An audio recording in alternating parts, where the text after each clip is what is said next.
Rogue Satellites. They're going to be playing later in the show here on episode 4, but we're also going to be talking to Eddie Logix, producer extraordinaire. We'll be talking to Jim Cherewick, singer-songwriter coming all the way from Ypsilanti, and we're going to be talking to Chris Butterfield, who co-manages Found Sound. He's got a new record label he wants to talk about. So stick around, because at the end of this, we'll have a live performance. All right, thanks for watching.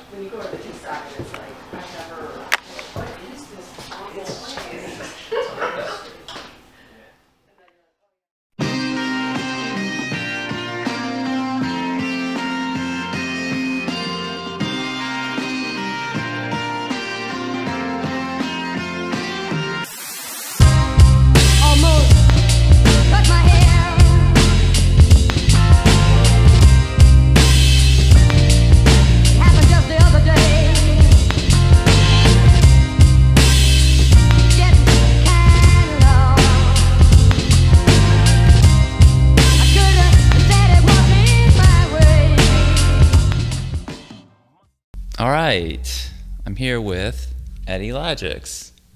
Oh yeah. Thanks for being here.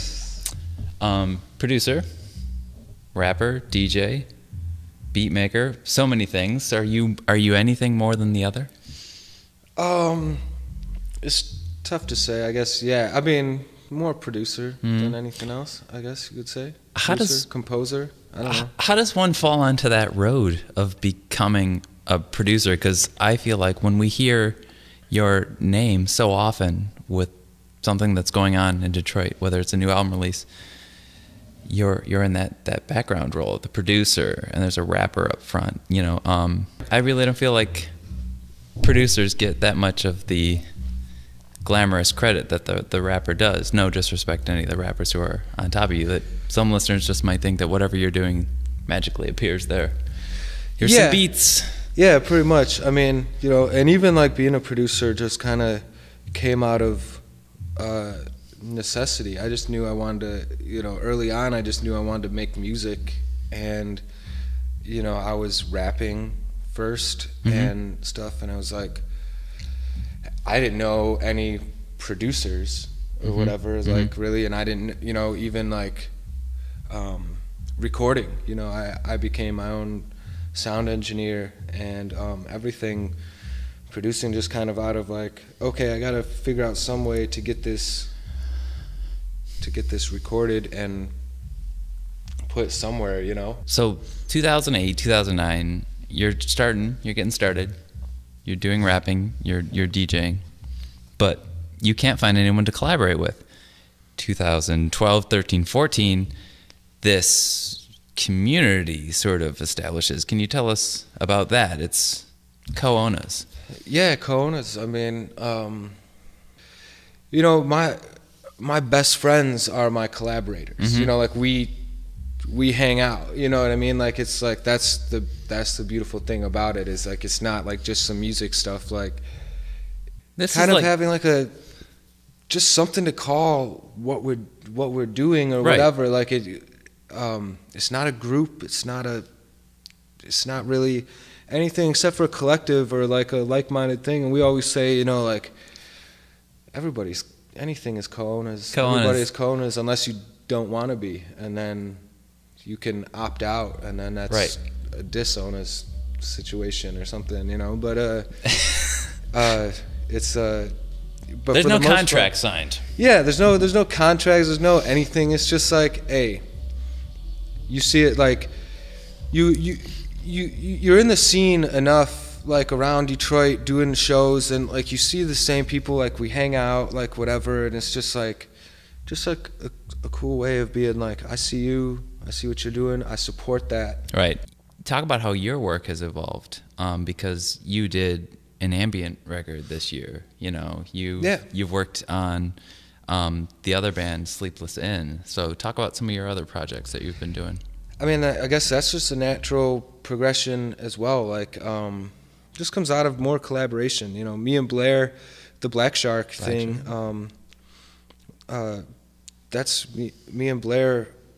He's a hip hop producer too. He comes from rapping and making beats for himself the same way that I did, you know. And we both just over time have evolved and gotten into other types of music, and we just wanted to get together and jam on some stuff and like twist some knobs and do some weird stuff. And then you listen to Sleepless In, and there's ambient elements there. Yeah, for sure. I love ambient music, and I love textures. Right. You know what I mean? Right. That's really, I guess, what I've been focusing on a lot is just textures in music, you know? Yeah. So busy years, I said. Probably what seems like the busiest year you might have had ever. What have you been I don't know to? if it is the busiest. I don't, you know. It's damn close. It's yeah. I mean, like, it's all weird because you work on stuff and then like it comes out at some other time, and it's hard to really keep track of like when some of these projects really begin and end.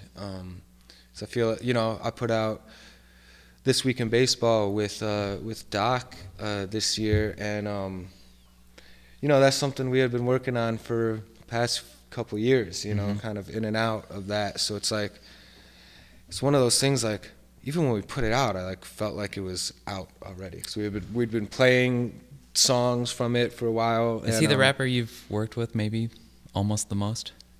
Probably over the years. He's one of the closest collaborators. What do you think of that guy?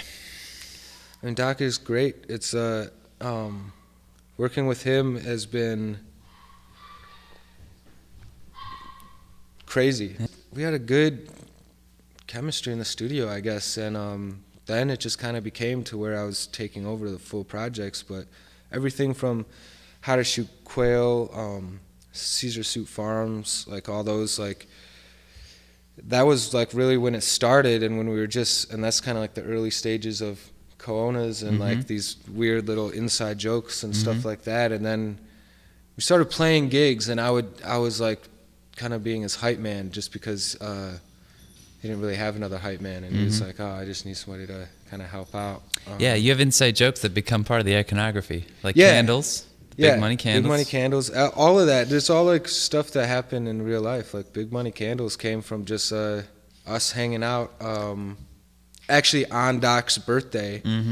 And, you know, there was a candle store below where we were living, and Mr. Merriweather just decided we need to go in here and really check this place out and stuff. And shopping for candles with a guy like Mr. Merriweather, we picked up the Big Money Candle and the Healing Candle, and that it just made perfect sense. There was nothing else. And then that night we had a self-induced blackout at the penthouse. All the lights went out, and that sounds intriguing.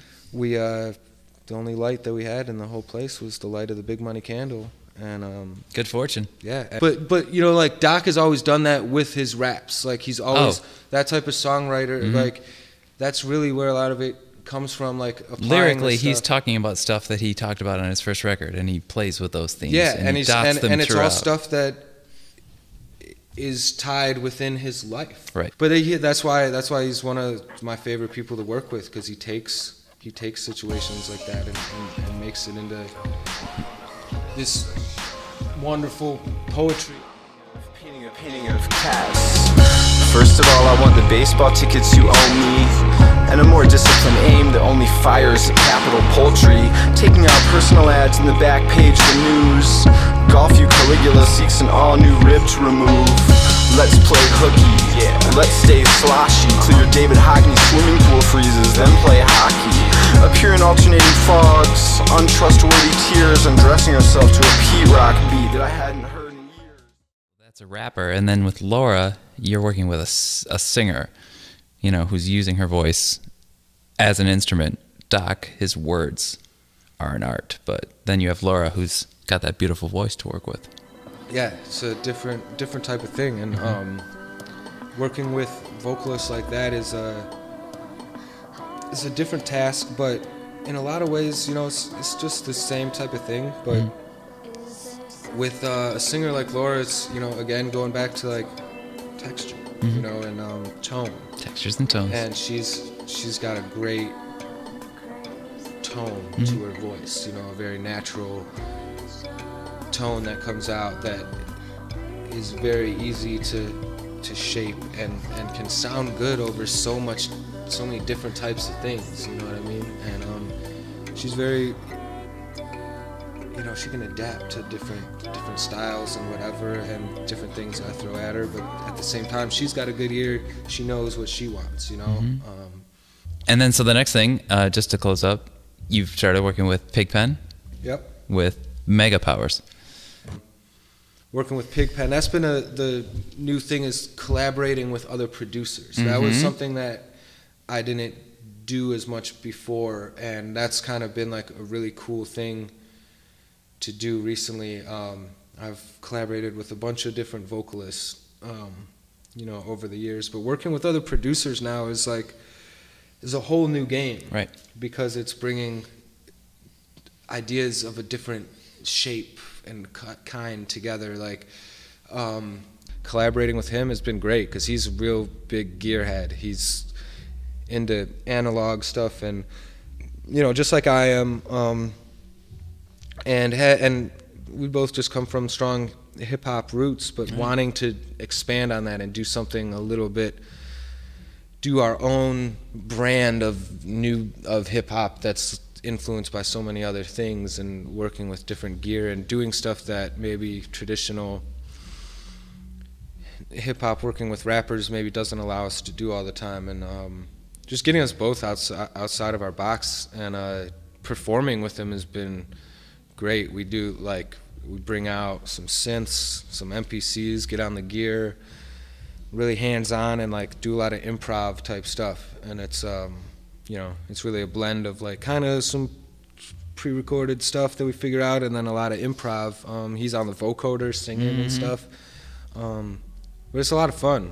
It's just another, that's been the new thing, is collaborating with some other producers. And another side of Eddie Logix. Another side. It's funny that you should say that, because that might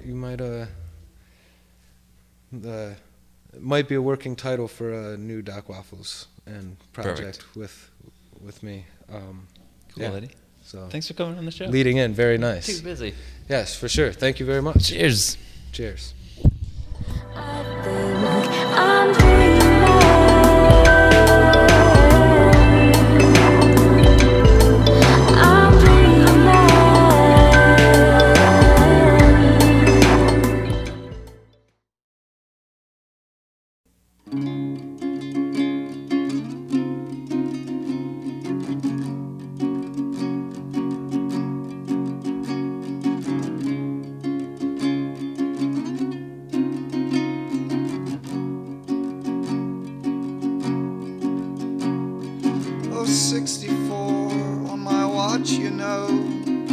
That's a lot.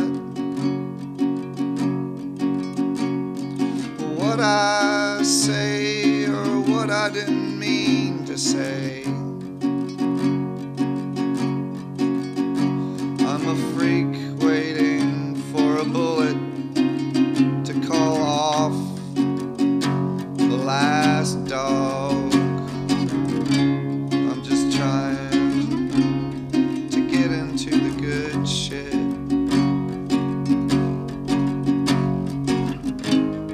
I'm a dancer forever. The danger usually caught is inside the weather. Like a hawk or a hawk calling all off the top shots. If you give me some more time, I'll promise to be married to the mirror while the neighbors, they begin to talk. There's a long pause. I'm a dancer,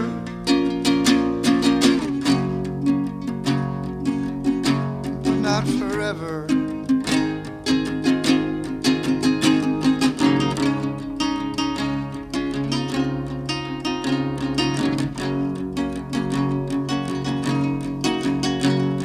Well, this one reminds me of mortal.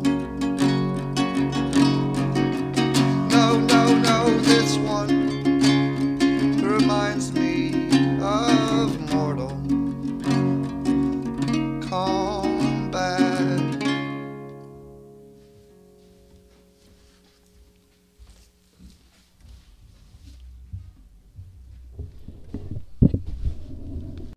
Hey, Jim. What's going on, Jeff? Yeah, how you doing, buddy? I'm doing really good. Thanks for playing a song for us. Thank you for inviting me to the Milo show. Oh, no.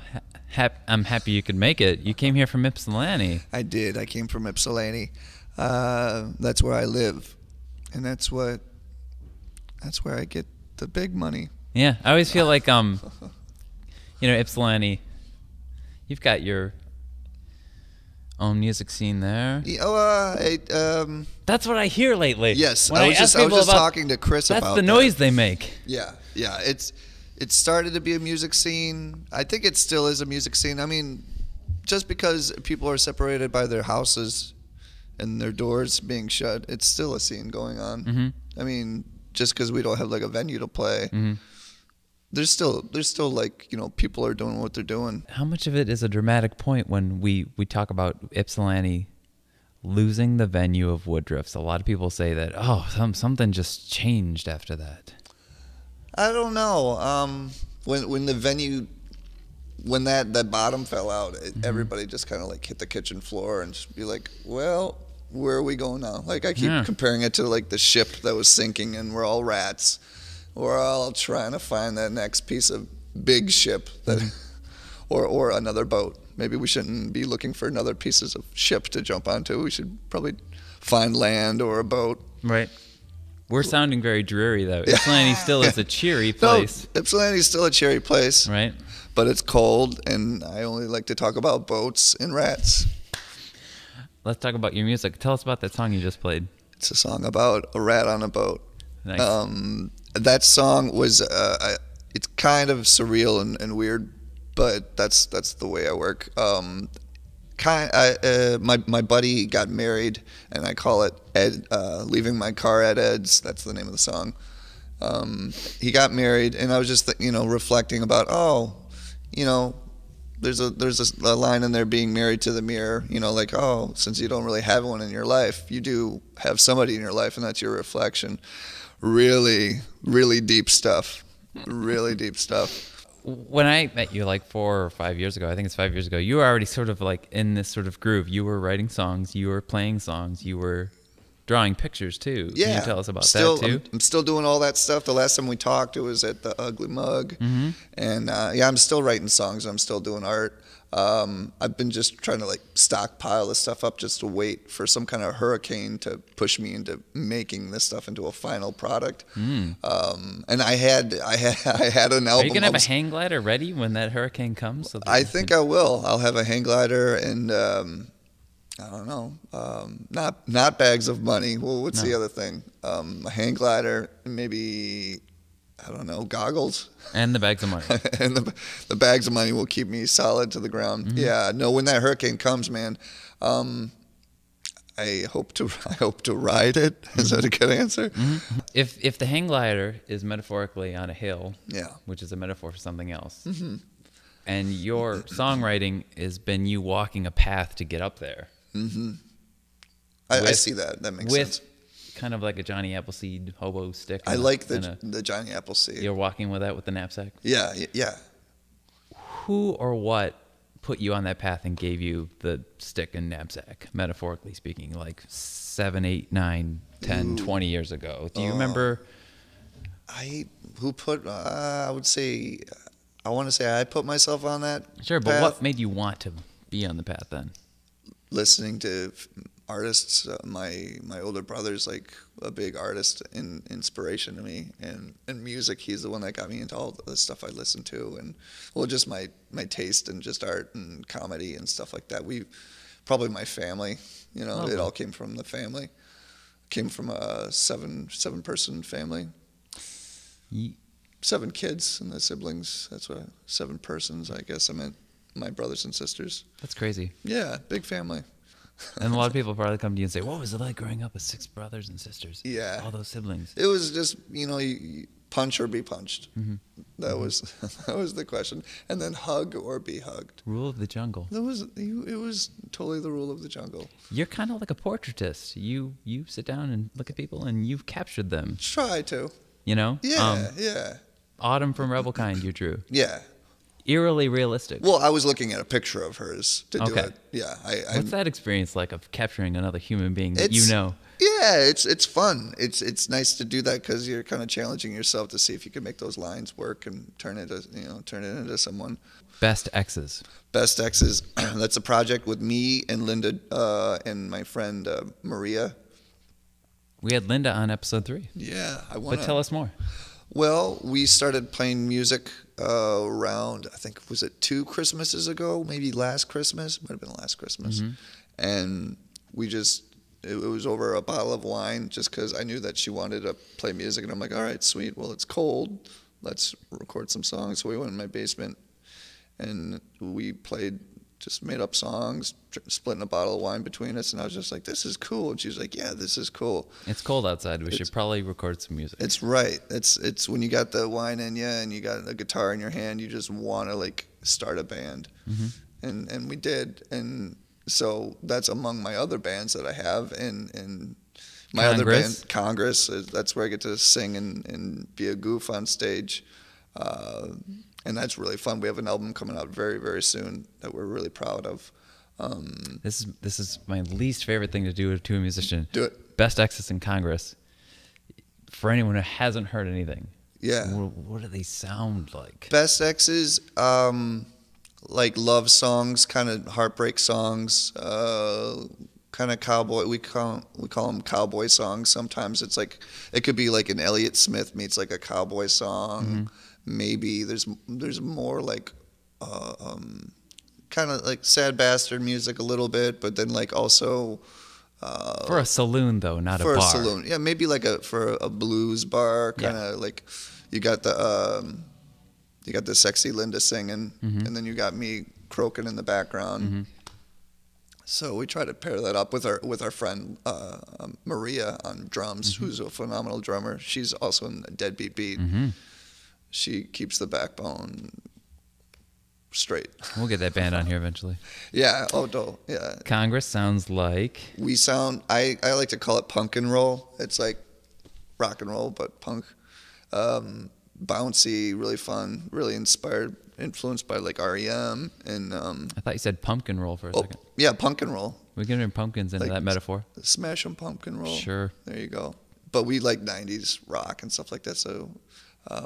That's where we get to do that, and that's really fun. What does the future hold for both of those projects? I think me and the Best Exes, we recorded an album with Fred Thomas, and we're hoping to release that soon. We're going to add a couple more songs this year, and we're going to be playing at Mitten Fest that happens in Ypsilanti at the Bonus Era. That's going to be happening, and then also Congress will be playing. Mm-hmm. Both socks fit really well. There's no... Cozy? Both are really cozy. Keeping you warm. One has like a snowman on it. The other one has like a bat.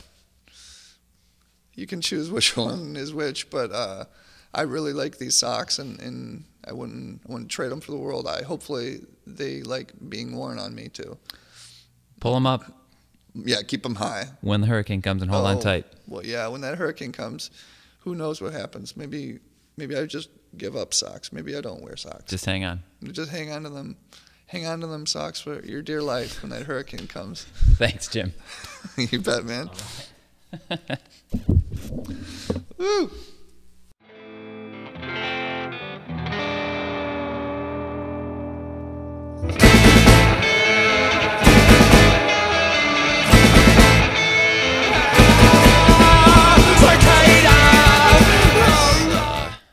Chris Butterfield should be here soon. I mean, Jim, did you have anything else you wanted to talk about before Chris got here? Yeah. I also got another band called Piner. Busy, man. Very busy. We're just loud rockers. We gotta get dirty. Who's a 2-piece? Yeah, it's gonna be a 3-piece. 3-piece. And it's my buddies Caleb and my buddy Emmett. Okay, all right. Could be him. You there? Hey, where's the applause? Man, that's some interesting to look out for that. Good to see you. Chris. Chris Butterfield. Are you comfortable? I am. You look comfortable. I was waiting out there for 3 hours. Chris, you're a busy guy. You work at a record shop. Found Sound in Ferndale. Yes. You're the co-manager. You're there on the front lines of the vinyl resurgence. What's it like working in a record store? I mean, you remember 10 years ago when vinyl really wasn't even in the conversation? It was just kind of there, like Billy Joel or something. It was forgotten about a little. It didn't go away completely, but it did. I mean, I worked at Record Time prior to Found Sound, so I saw the dog days of it. But then right when Record Time closed, it seemed like that was this new resurgence in vinyl, which came at really terrible timing for Record Time. But right, Record Time, right? You know. But no, it's made quite the comeback, and I think for a very good reason. Mm-hmm. I We think have a physical pressing plant media here in Detroit now. Well, another one, new one, yeah, and that's good. But I think that that physical media is very valuable and important. Found Sound sells used and new vinyl. Yes. CDs, tapes. Yep. Shirts, hats. DVDs. Hats. I don't know if I think we have one hat. You got a hat? So I would just singular. Mm-hmm. We have a hat for sale. You've also been a participant, a contributor to the Detroit music scene for the last 5 years. You've been able to see that change, but you've also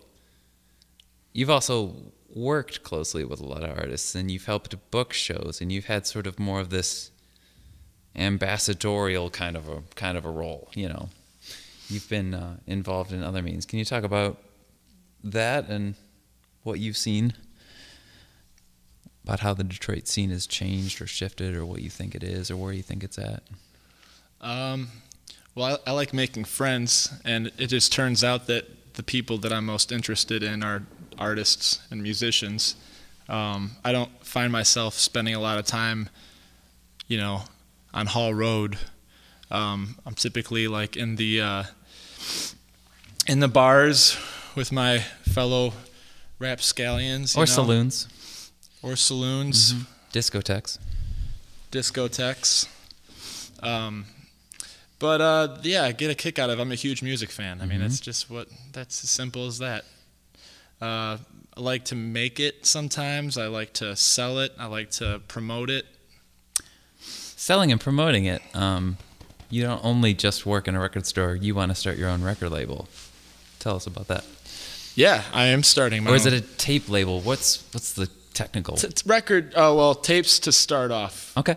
So we can say record label. They're really cheap, So that's why. And to have something to curate and manage, passion projects basically for me. As long as I break even, that's the goal. But support artists I believe in. That's the mission statement. What about the albums of 2015? We're just about to enter 2016, which is surreal. Not ready to see that on my calendar. But let's look back at the year that just happened. Did you bring a list with you? Do you have albums? I thought I brought a list, but anyway, I don't know. I must have blown my nose with it or something. And hold on, I got a fortune in my. Let's see what this is. From a cookie? From a fortune cookie. What does that say? Patience is the ability to count down before you blast off. Whoa.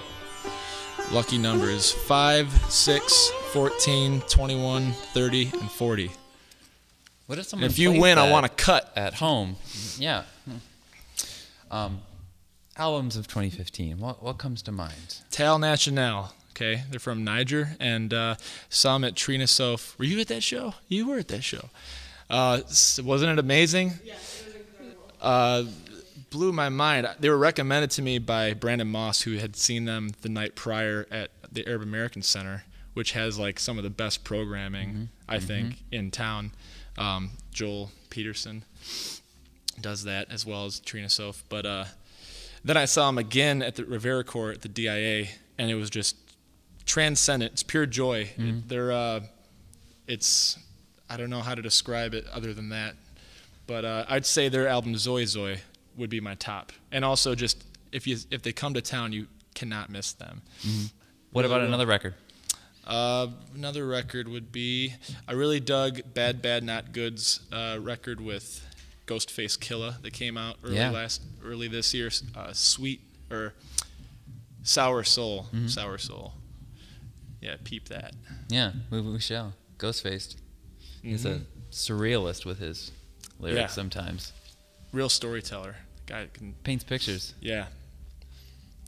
And all right, so we've got a good blend there. We haven't even talked about anything that could be rock or pop or folk.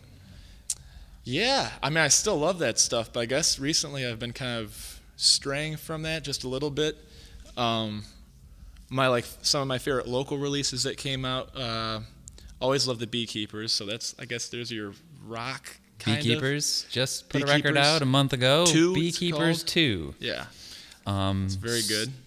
Strange music. Strange, beautiful. And yet familiar. Melodic. What other local? Air Job. Really into Air Job. Yeah? He's like, are you hip to Air Job? Mm-mm. Guys should check out Air Job. Does like experimental electronic stuff. And it's kind of glitchy. It's, it's kind of like glitched out electro soul stuff, I'd call it. Very kind of like airy and dreamy but with like a lot of texture. Was there Beekeepers, we said? Yeah. Was there any other local album or another album that blew your mind or that you played 9 times, if not 17 times? Maybe 18 times. You're like, oh my God, I'm going to listen to it one more time. 19. Like of this year? Yeah. Of this year. Of 2015. Man, I don't know. I mean, I don't want to diminish any of them by saying one was so more profound than the other. So I guess they're all, the last local album that really knocked me on my ass was probably Bars of Gold Wheels. Mm-hmm. Yeah, that was like a real triumph, I thought. So dynamic, which every band should strive for, not to make an album like that. No, another album that I really liked of 2015 would be Johnny Laser's new project, Mold Power. Oh. And I'm hoping there's a good chance I might be doing a release for him too down the road. And he's also in another band, the Creatures. Creatures, and I believe so. Yeah, and Human Eye. Creatures of the Deep. Oh, Beset by Creatures of the Deep. Beset by Creatures that's of right. the Deep. Yeah. Great band name. Yeah, and Human Eye, which for me was like my introduction to the Detroit music scene. Really. I wanted you to get more nostalgic like that. Talk about your entry into the Detroit music scene. And a lot of that was, my best buddy, Steve Kowalski, was really responsible for that. Because after high school, I moved to Saginaw for a couple of years, so I kind of like missed a little bit. But then I came back, and by that time, Steve was like starting to do Marco Polio stuff, just the very beginning of that. But yeah, I moved back to the city, and I remember I saw Human Eye at MoCAD, and it just changed my life. And Human Eye, if we aren't throwing any pictures onto the screen yet or anything, we should say props, sci-fi films, messy tentacles. Very performance art based, Yes. At least at that time it was. Right. And the moment of like, and I don't know what you'd call it, of enlightenment or something, was when it was toward the end of their set and Timmy Vulgar had a bucket of paint and just threw it on the MoCAD walls. And he didn't, this was not, there was no permission. No permission. And I woke up. It was like wow. Tool and Die. Tape/record label/ thing that Chris will be doing. What does the future hold? What do you want to do? Who do you want to put out? What can we anticipate? Well, just because I cannot be pinned down. You think so? I promise it'll be a very eclectic like roster of bands. So far it is already, just in the first few that I have lined up. Isn't that funny to think that there might be people who think they know you, like me, who are like, oh, I bet I know what he's going to release. I bet I know what his first band's going to be. You're gonna probably disarm me with your first selection, I bet. Daher Malice Duo, but that shouldn't surprise you because I've been a big booster of those guys since they've. You don't have to surprise me. Now I'm just going to shock you. You should. But it's a good thing that you're doing this. Thank you. Yeah. It's something to do. Right. Something to do. Right, but this is exciting because, you're not known as a record label guy yet. No. This is kind of the first time you've been on record in front of a screen saying, hey. I guess so. It's exhilarating. Mm-hmm. Good. Yeah. All right. That's it. That's episode 4. All I guess right. we can leave, guys. Oh. Thank you, Chris. Hey, thank you, Jeff. Now, here on The Milo Show, the Rogue Satellites are here to play a song from their latest record, Bees and Snakes, called Devil Music.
Yeah, dog. I'm ready, dog.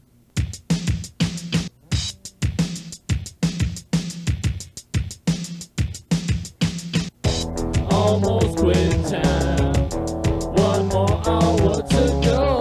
I wanna go, I wanna go. Almost quit time.